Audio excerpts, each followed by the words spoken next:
이제 우리가 앞에서 모평균에 대한 검정을 하는데 모집단의 분산을 알고 있을 때와 모르고 있을 때의 분포에 대해서 알아봤어요.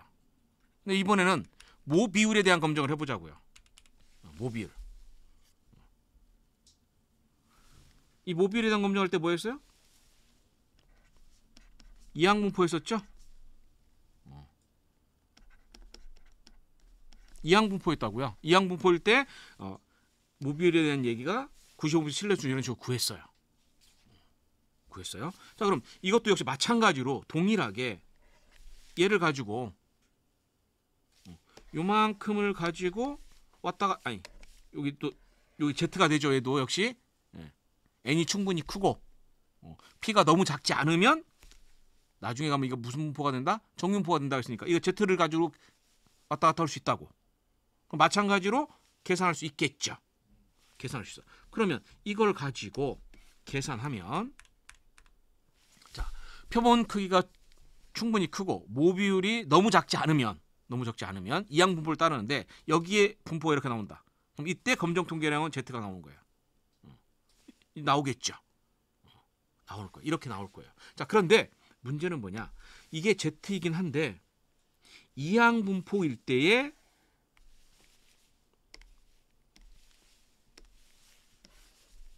얘의 기본적인 그래프를 그려주면 어떻게 된다고 했어요? 이렇게 된다고 했었죠. 근데 이게 뭐가 되면 n이 커질수록 정규분포처럼 되는 거예요. 이렇게 정규분포처럼 돼요. 그리고 또 한 가지, 여기는 값이 시작이 어디부터 시작이 된다? 0부터 시작이 돼요. 0부터 시작이 돼요. 그리고 어떤 값이 나왔을 때 요 값, 양측 단측 검정일 때는 만약에 큰 쪽을 볼 때는 여기가 되겠죠. 작은 쪽을 볼 때는 여기가 되겠지. 근데 문제는 뭐예요? 여기는 좌우 대칭하지 않는다는 얘기예요. 이항분포 자체만 놓고 볼 때는. 근데 이게 n이 충분히 크면 정규분포처럼 되는 거예요. 정규분포처럼 되니까 여기 분포가 나오면 여기에 요 값이 나오면 여기는 좌우 대칭처럼 되겠죠. 조건이 붙어요. 그런데 여기에서는 뭐가? n이 충분히 크다. 표본 크기가. 그리고 P0가 확률값이 너무 작지 않다. 예를 들어 너무 작은 경우 중에서 뭐래서 확률이 예를 들어서 성공 확률이 0.01 되면 어떻게 해요? 굉장히 작죠. 이때 분포는 무슨 분포를 따른다? 포화성 분포를 따른다 라고 얘기했었어요. 포화성 분포를 따라. 근데 이게 너무 작지 않다라고 하면, 이 정도 나왔다라고 하면 이항분포를 따르니까 그대로 사용할 수 있다. 근데 조건이 붙어요. 어떤 조건이 뭐냐? 여기 표본수 n하고 성공 확률을 곱했을 때 얼마? 5 이상 나와야 돼요. 완전 실패 확률이죠? 모비율이 너무 작지 않다는 얘기는 거꾸로 얘기하면 너무 커도 안 된다는 얘기예요. 너무 0.99 이러보다 안 돼. 그래서 NP가 5 이상, NQ가 5 이상. 이 조건을 만족을 하면 뭐가 된다? 이렇게 돼요. 이 조건을 만족하면. 자, 여기서 중요한 게 요거예요. 요거. NP가 5 이상이 나온다라는 거. 우리가 기본적으로 앞에서는 표본 크기가 크고 P0가 너무 작지 않다. 이것만 생각을 해줬는데 실제로 분석 관점에서 딱 오게 되면 NP가 5 이상이 된다라는 거예요. 이게 나중에 지금 수준을 넘어서 나중에 가면 카이스퀘어 테스트라는 게 있어요. 교차 분석. 교차 분석에 가면 기대 빈도라는 것이 나와요. 기대 빈도가 5보다 커야 된다라는 말이 있어요. 이게 뭐예요? 이렇게 하면 표본수 n에다가 성공 확률을 곱하면 이게 기대 빈도예요. 이 기대 빈도가 5보다 커야 된다고. 그런 얘기가 있어요. 카이스퀘어 검정에서 이런 얘기를 쓰는 이유가 바로 거기에 있다. 그러면 그 공식도 이것에 의해서 이런 형태로 나올 수 있다라는 얘기예요. 자, 그럼 넘어가고 모분산에 대한 검정. 우리가 지난 시간에 모분산에 대한 95% 신뢰 수준은 안 했지만 이 모분산에 대한 검정은 어떻게 되냐면 카이제곱 분포로 나와요. 이를 이용하게 됩니다. 그래서 모분산에 대한 카이제곱 분포를 할 때 n-1의 s제곱의 분산, 모분산의 제곱 이런 식으로 계산이 된다. 이건 나중에 우리가 카이스큐 테스트하고 F 테스트를 할 때 나오니까 그때 가서 살펴보도록 하겠습니다. 자, 이제 무엇을 할 거냐면 정규 분포에 대한 얘기를 다시 한번 얘기할 거예요. 지금 현재 여기에서 모평균에 대한 검정을 할 때 뭐로 해서 시그마 제곱이 알려져 있는 모집단에서 어떤 정규 분포에서 시그마 제곱이 알려지지 않았지만 정규 분포일 때 이항 분포이지만 n이 충분히 크고 p0가 너무 작지 않으면 뭘 따른다? 정규 분포를 따른다라고 돼 있죠.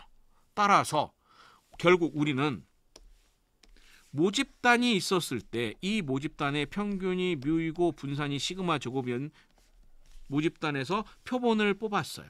x바이고 s인 표본이 뽑았는데 이 모집단은 정규 분포든 아니든 상관없이 여기에 있는 요 분포가 뭐가 돼야 된다?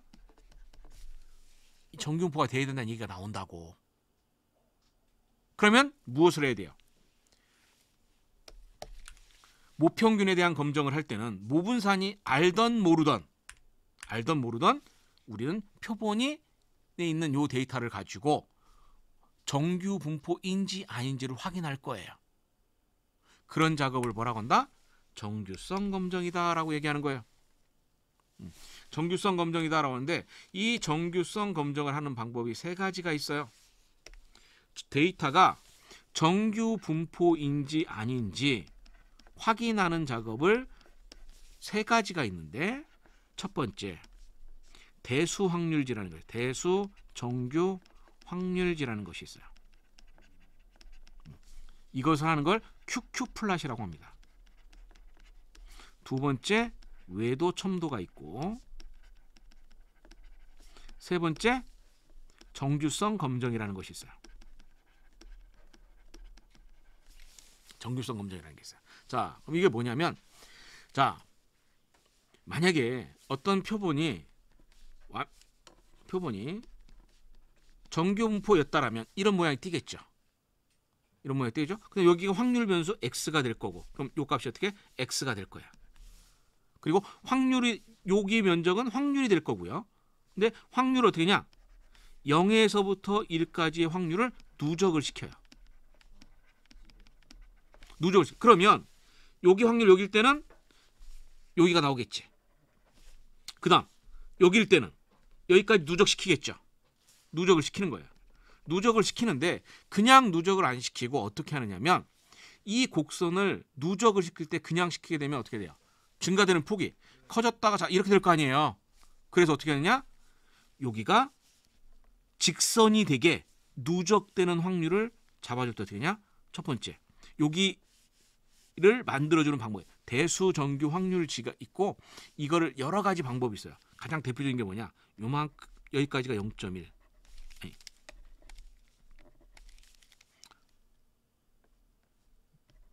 0.1이 되게 가장 쉽게 하죠. 이해하기 쉽게 하려고 하는 거니까 여기까지 누적이 0.1이 되게 그 다음에 누적이 0.2가 되게 그 다음에 누적이 0.3이 되게 예를 들어 이런 식으로 해주는 거예요.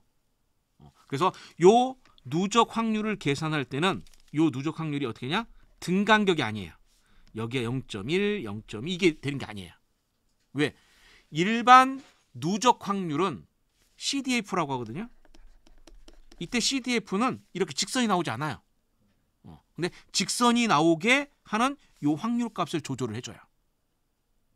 그렇게 해주는 것이 대수정규 확률지라고 해요.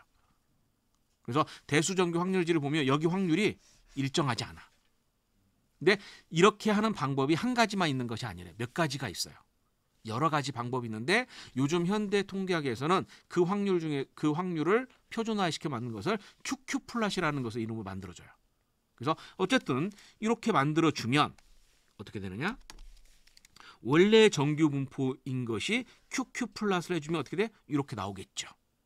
그리고 실제 표본에 있는 데이터들이 있었을 때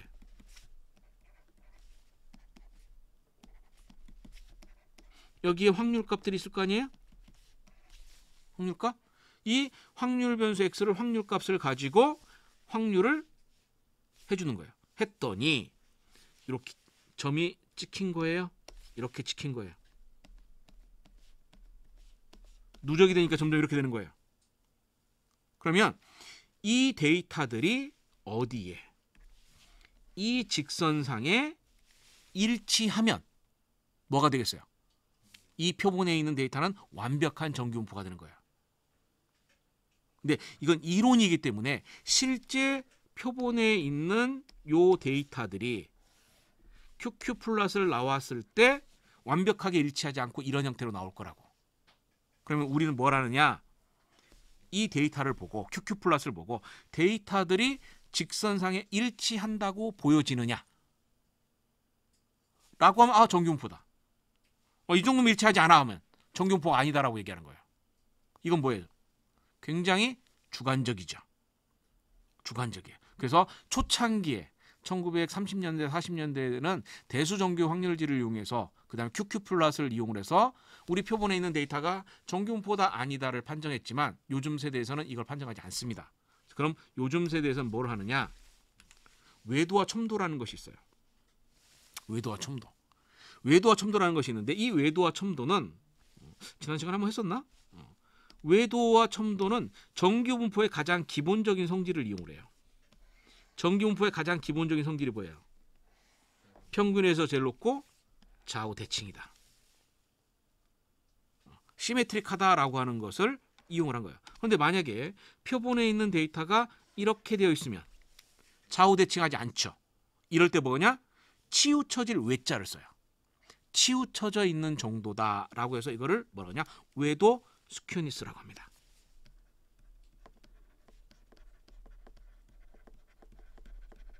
외도 스큐니스라고요. 그 외도를 구하면 이렇게 나온 겁니다. 우리는 이쪽의 관점을 해서 왼쪽으로 치우쳐졌다라고 얘기하는데 서양에서는 여기 관점에서 이걸 라이트 스큐라고 얘기해요. 그래서 오른쪽으로 치우쳐졌다 해서 양위외도라고 합니다. 그래서 양위외도를 하는데 외도를 계산하는 어떤 공식이 있어요. 그 공식에 의해서 계산해주면 임의의 모수 외도는 얼마다? 0이면 좌우대칭이에요. 0이면 좌우대칭이에요. 외도가 0이면 좌우대칭이고 이렇게 라이트 스큐되어 있으면 0보다 커요.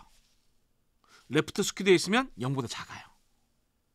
자 그러면 왜 이 라이트 스큐나 레프트 스큐되어 있을 때 어떤 차이점이 있냐면 정규 분포일 때는 평균을 구하는데 이 평균이 그 집단을 대표하는 값이다라고 얘기할 수 있어요. 근데 이거는 정규 평균과 중위수가 같아요. 정규 분포일 때는. 또 하나 뭐가 있느냐? 최빈값. 그러니까 만약 평균이 170이다. 170인 사람이 제일 많다는 얘기예요. 요 세 개가 모두 같아요. 근데 라이트 스큐 되어 있으면 모두 같냐? 같지 않아요. 기본적으로 뭐예요? 여기가 뭐예요? 이게 최빈값이죠. 평균은 어떻게 되냐? 라이트 스큐 되어 있으면 큰 값이 나옵니다. 그 다음에 중위수가 중간쯤 위치하고 있어요. 레프트 스큐 되어 있으면 반대로 되어 있어요. 그러면 이게 무슨 문제가 생기느냐면 라이트 스큐 되어 있는 자료에서 평균을 구해주면 이 평균은 뭐냐? 실제보다 과대하게 나오겠죠. 실제보다 과대나. 그럼 뭐예요? 우리는 모평균이 뮤하고 오차가 커지는 문제점이 발생이 되는 거예요. 그래서 정규분포가 중요한 거예요. 평균을 구하는 것 자체가 중요한 게 아니라 우리 평균을 구해주는데 이 평균을 구했을 때 문제가 되는 것이 뭐냐? 정규분포가 아닌 자료에서 평균을 구하면 우리가 아는 평균이 있죠? 이거. 이게 우리가 아는 평균이에요. 얘는 어디에서? 정규분포에서 평균은 그 집단을 대표하는 값이다라고 할 수 있다. 그러나 라이트 스큐 되어 있는 자료에서 평균은 실제 평균보다 과대하게 표현할 수 있다는 얘기야. 이런 문제점들이 있다. 그래서 우리가 일반적으로 이 첨도는 얼마? 학자마다 차이는 있습니다. 보통 3. 엄격하게 2 보는 학자도 있어요. 2 보는 학자 있어요. 그래서 3 플러스 마이너스 3 이내에 있으면 정규 분포하고 비교해서 뭐하다? 좌우대칭 농도가 비슷하다라고 판정을 하는 거예요. 자, 그럼 두 번째, 외도라는 것이 있어요. 외도는 어디에 성격을 많이 받느냐? 표준 편차에 받아요. 자, 표준 편차가 작으면 어떻게 돼요? 이렇게 되죠. 이렇게 되죠. 그러면 이거를 뭐라고 하냐? 뾰족할 첨자를 써서 뾰족한 정도라고 해서 첨도라고 얘기합니다. 쿠토시스. 응?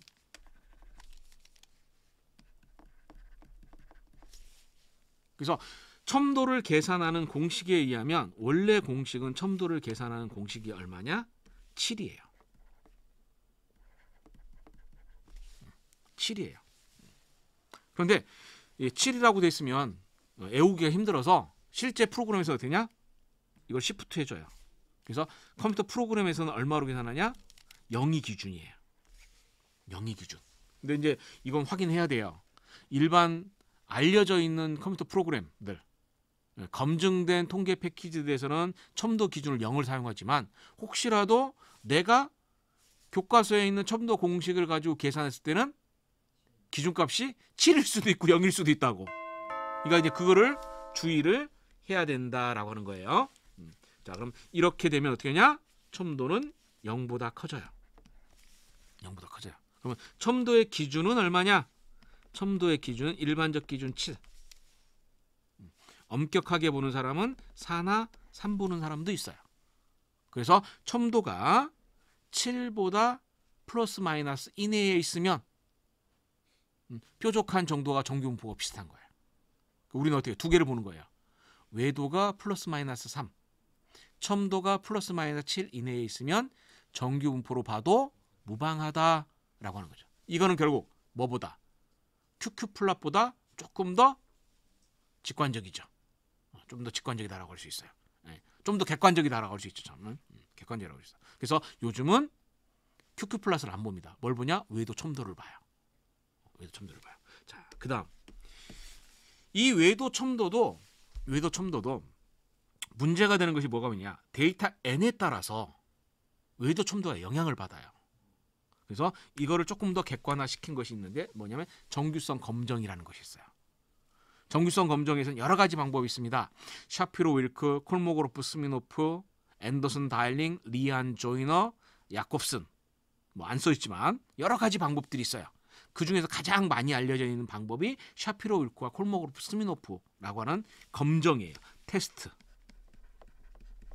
이 검정이 들어가면 우리가 검정 지금까지 몇 개 배웠냐? 3개 배웠어요. 원샘플 Z 테스트, 원샘플 T 테스트. 그다음에 뭐야? 원샘플 모비율 검정. 검정이 들어가면 뭐가 나온다? 가설이 나오는 거예요. 가설이 나와.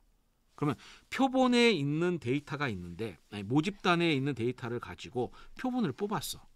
그러면 이 표본에 있는 평균하고 표준 편차 이것만 생각했죠? 근데 얘가 이게 되는지를 확인하고 싶다고요. 근데 이걸 되는지 확인할 때 우리가 검증할 때 뭐냐? 세타는 0이다, 0이 아니다라고 놓고 검증을 합니다. 이때 이 세타를 외도하고 첨도라고 생각해주면 외도가 0이고 첨도가 0이란 얘기죠. 그럼 뭐예요 이 얘기는? 정규분포이다라는 얘기예요. H1은 정규분포 아니다가 되겠죠. 이렇게 검증하는 것을 정규성 검증이다라고 얘기해요. 뭐 검정 통계랑 이런 건 생각하지 말고 이렇게 여기까지만 살펴봅시다. 그래서 우리가 실제 표본에 있는 데이터로 분석을 할 때는 첫 번째 무엇을 하느냐? 외도 첨도 또는 샤피로 윌크 콜모그로프 스미노프의 정규성 검증, 노멀리티 테스트를 이용해서 이 표본에 있는 데이터를 가지고 이 표본에 있는 데이터를 가지고 정규 분포라고 놓을 수 있느냐 없느냐를 확인하는 거예요. 그래서 정규 분포라고 할 수 있다라고 하면 모분산을 알면 원샘플 Z 테스트, 모분산을 모르면 원샘플 T 테스트를 쓰는 거예요.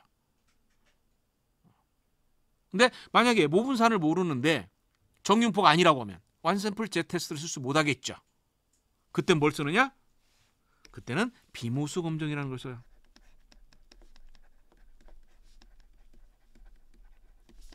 비모수 검정. 자, 그럼 왜 비모수 검정이라고 하느냐? 조금 전에 우리가 배운 원샘플 Z 테스트와 T 테스트에서 가설이 뭐를 썼어요? 둘 다 동일했었죠. 가설은 뮤가 이거 우리로 따지면 4만 불 이렇게 했잖아요.